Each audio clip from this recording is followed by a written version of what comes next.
Qala Rasulullah sallallahu alaihi wasallam, ajaban li amril mu'min, inna amrahu kullahu lahu khairun, wa laysa dzalika li ahadin illa li mu'min, in asabathu sarra'u syakara fakana khairan lahu, wa in asabathu dharra'u sabara fakana khairan lahu. Rawahu Muslim. Rasulullah sallallahu alaihi wasallam bersabda, sangat mengagumkan sekali keadaan seorang mukmin itu. Semua keadaannya itu merupakan kebaikan baginya, dan yang demikian itu hanya bagi seorang mukmin. Apabila ia mendapatkan kelapangan hidup, ia pun bersyukur, maka hal itu adalah kebaikan baginya. Dan apabila ia ditimpa oleh kesulitan atau musibah, ia pun bersabar, dan hal ini pun merupakan kebaikan baginya. Hadis riwayat Muslim. Jamaah sekalian yang dirahmati Allah Subhanahu wa taala, apa faedah atau pelajaran dari hadis ini? Yang pertama, ya, kehidupan orang beriman semuanya baik, ya, dan pahala baginya dari sisi Allah Subhanahu wa taala. Baik itu dalam keadaan susah maupun dalam keadaan senang, baik atau buruk, ya, orang beriman pada kondisi keduanya tetap mendapat pahala.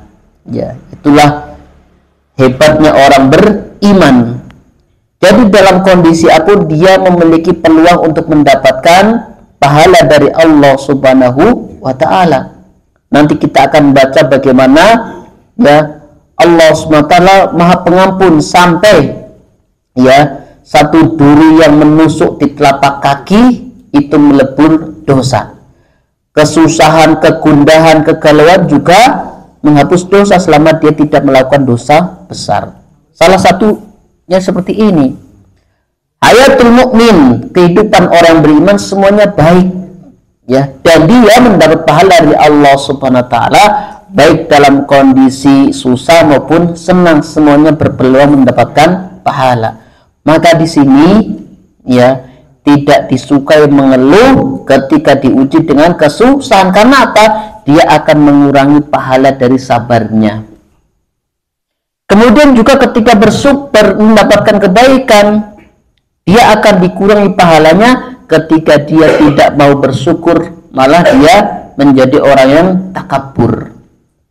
Ya, hati-hati pertama dari suka mengeluh, karena akan mengurangi pahala dari porsi sabarnya. Demikian juga ketika nikmat yang banyak, hati-hati jangan takabur. Sehingga apa? Ketika takabur, dia tidak berpeluang mendapat pahala dari kesyukuran, bahkan malah menjadi sesuatu yang dibenci oleh Allah Subhanahu wa taala dari sifat sombongnya, karena dia memiliki karunia yang banyak. Maka dari itu orang beriman ketika mendapat nikmat banyak, dia banyak syukurnya. Yang kedua, ketika diuji dengan kesusahan, dia, ya, bertahan dengan rasa sabarnya. Makanya di awal muqaddimah, fasbiru wasobiru, bersabarlah dan tetap di atas kesabaran. Makanya ada orang Jawa mengatakan, diokai syukur supaya lali carane sambat. Ya, diperbanyak syukur supaya lupa caranya mengeluh. Karena dua-duanya berpeluang mendapat pahala dari Allah Subhanahu wa taala. Kalau tidak ada, maka dalam kondisi apapun tertutup baginya peluang kebaikan.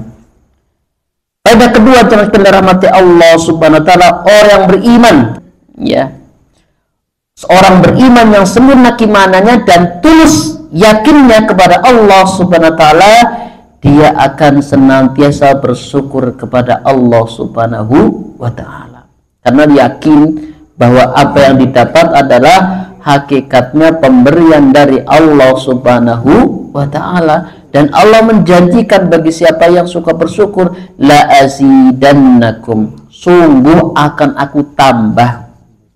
Ya, dengan kalau belajar sorof itu ada dua penekanan, lamut taukid dan non taukid. Artinya apa? Sungguh-sungguh akan kami tambah.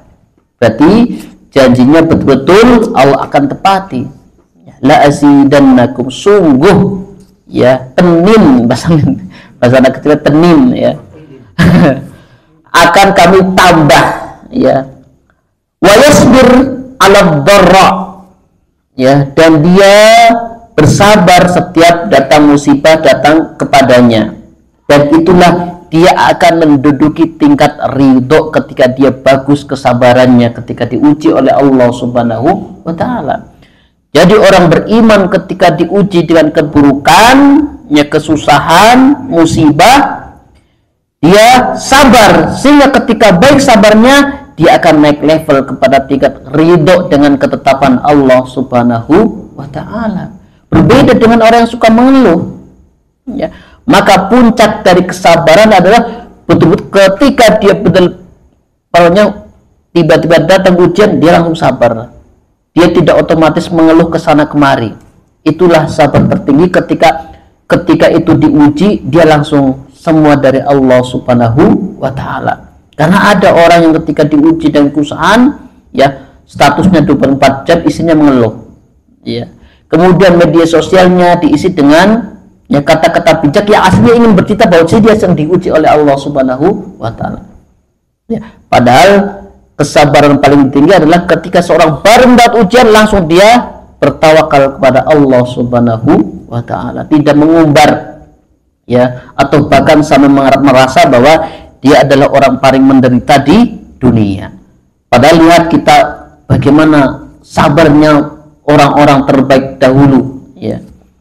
Nabi Nuh, bagaimana sabarnya berdakwah siang dan malam. Justru yang tidak beriman adalah anak dan istrinya, dan tidak menyerah, tidak berhenti sampai di titik penghabisan, sampai anaknya mati tetap diajak, tapi juga tidak beriman. Nabi Ayyub alaihissalam 8 tahun diuji sakit, yang anaknya mati semua gara-gara kena badai ambruk rumahnya. Sudah anaknya mati karena ambruk, kemudian diuji dengan rasa sakit kulit, penyakit kulit 8 tahun. Ya, orang-orang yang tadinya mencintainya, mengaguminya karena kaya raya, tiba-tiba jauh. Hanya istrinya yang setia. Ya, sering disampaikan di sini, itulah kesabaran. Makanya, ya, orang paling berat ujiannya adalah para nabi. Makanya penting kita perlu membaca sejarah kisah-kisah para nabi dalam, ya, dakwahnya mendapat ujian. Bahkan ada para nabi yang ketika baru berdakwah langsung diikat, disalib, kemudian kepalanya ditimpa pakai batu besar, ya. Paling-paling di sini dipenjara, ya, atau dibatalkan pengajiannya, ya. Pada berikutnya jamaah sekalian dirahmati Allah Subhanahu wa ta'ala, al ajru ala kulli halin la yakunu li ghairi ahlul iman. Pahala bisa didapatkan dalam setiap keadaan, tidak didapatkan kecuali orang-orang yang beriman atau ahlul iman, ya. Jadi sebagaimana faedah di pertama, jadi pahala bisa didapat dalam kondisi apapun, ala kulli halin, tidak didapat kecuali bagi orang-orang yang beriman.